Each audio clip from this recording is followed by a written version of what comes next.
This is the all-new Sea-Line C390, which has its global debut here at Dusseldorf. It slots into the range between the C330 and C430. On board you can have 2 or 3 cabins, and you have a pair of Volvo Penta D4 300 horsepower engines or D6 370s. The starting price for the smaller engines is €310,000 excluding VAT.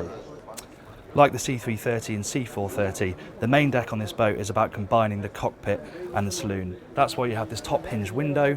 It's manual, but it fixes in place, slides across here, these doors completely out the way, and then you have a flat threshold so you can easily make your way between the two areas.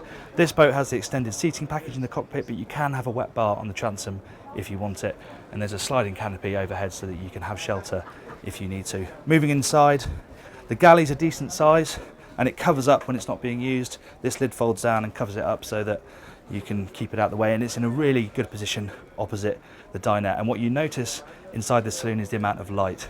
Loads of light coming in through these vast side windows. There's fixed glazing in the roof, and though the aperture isn't that big overhead, the sunroof is glass, so you still get light coming in even when it's closed. One nice feature is this forward section of the dinette converts cantilevers, so it turns into a 2-person forward-facing seat, and you also have a double bench here at the helm.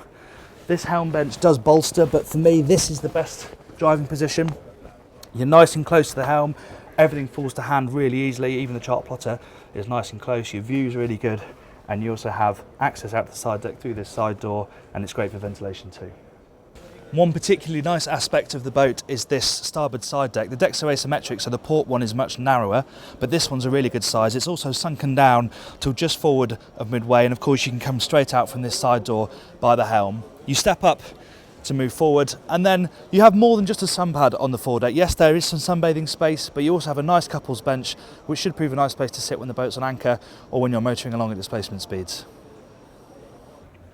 This boat here at the show has a 3-cabin configuration, so you have a double ensuite forward, which you'd use as your master cabin, and then you have 2 guest cabins here. On the port side you have a twin cabin, on the starboard side you have a small double. But there are some options. You could have that as a utility room if you wanted, but you also have a separate bathroom here as a day heads, as well as an ensuite this side for the master cabin.